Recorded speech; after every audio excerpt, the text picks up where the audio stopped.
Hello everyone, this is Darkbblue. This is a short review of Sword and Sacrifice. Despite all the details you may have heard, the biggest change of this new game is changing from a 2D Soul game to a 2D Monster Hunter. I think this is the best way to describe Sword and Sacrifice.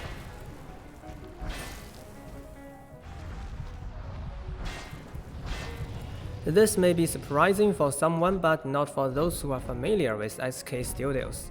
They have produced a 2D action game, then a 2.5D action game where you kill zombies, and Sword and Sanctuary, a 2D Soul game. So seriously, the difference between these two Sword games is not that surprising, right?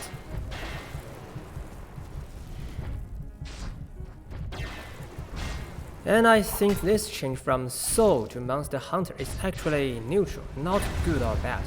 Just think if you like farming material and crafting equipments in the 2D world, then you'll know if this game is worth a try.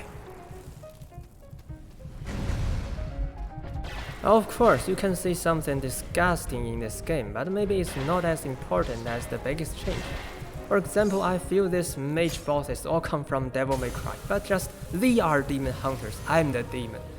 And remember the Witch of the Lake in Sword and Sanctuary? Guess what we are hunting in this new game? Mages! Alright, you can hear all these obvious problems from many sources, so next let's talk about something that only I can tell. Changes of game details.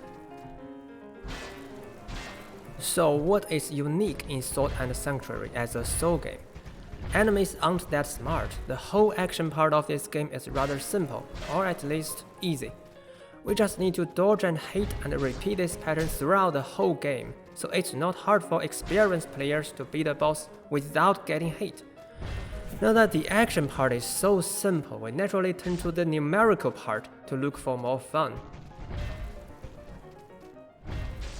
This is what Sword and Sanctuary is, a rather simple action design and a numerical design for advanced players. Now Sword and Sacrifice is indeed a 2D Monster Hunter, but it's not so different in its details. Theoretically, we can memorize the whole movesets of mage bosses and then perform our dodge and hit thing. So this action part is still quite simple, right?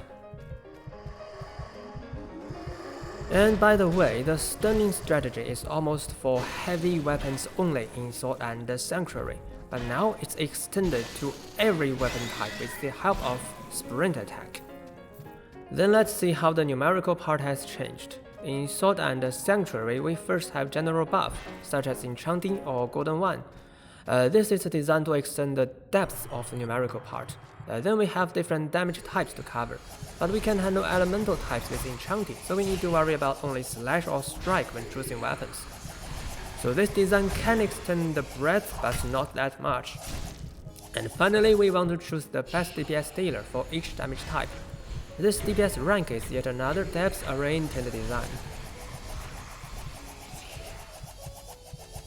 So the numerical design of Sword and Sanctuary can be described as depth, breadth, depth, but not that broad, you see. And now in Sword and Sacrifice, we have no independent spells or miracles at all, but only runic arts embedded in weapons. And in the place of general buff, we have artifacts with randomized stats. Yes, randomized, you know what I mean, time for farming. So this is still a depth-oriented design at the first place. And as for the breadth design, damage type coverage, are there any differences? Now we have 6 types: physical, poison, fire, cold, light, and dark. With no general enchanting in this game, we can only cover all the 6 with weapon selection. And guess what? Most weapons now deal not physical damage, but elemental or even mixed type. So this new breadth design can truly work better than before. Oh, and last depth, DPS rank is not so different, but we need a lot of time to calculate out, so be patient, okay? All in all, the depth, breadth, depth structure is still there, but not quite the same. Now we have a totally different system for the first depth and a much broader breadth, right? Okay, now I suppose you have bought this game, you want to see the ending, and some stupid boss makes you disgusted. Okay, I have some tips for you. As I said, use sprint attack. It can stun many enemies that your other movesets cannot. This Glaive Knight and this Spider, for example. Next, a tip for skill and weapon selection. Choose at least one from strength and dexterity, then one from conviction and arcane, and not the latter half.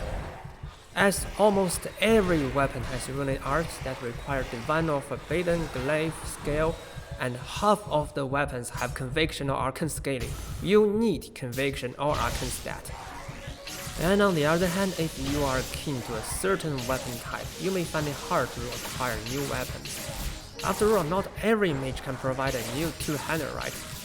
Then how could you possibly update to more powerful weapons and cover different damage types? So the answer is obvious. Use any weapon that suits your stats, no matter what type it is. And class skills require much less skill points than in Sword and Sanctuary anyway.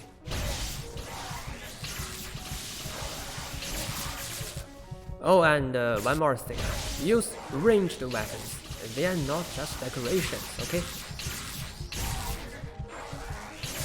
Okay, that's all. I plan to release 2 tutorials focused on the action part and the numerical part. See you later.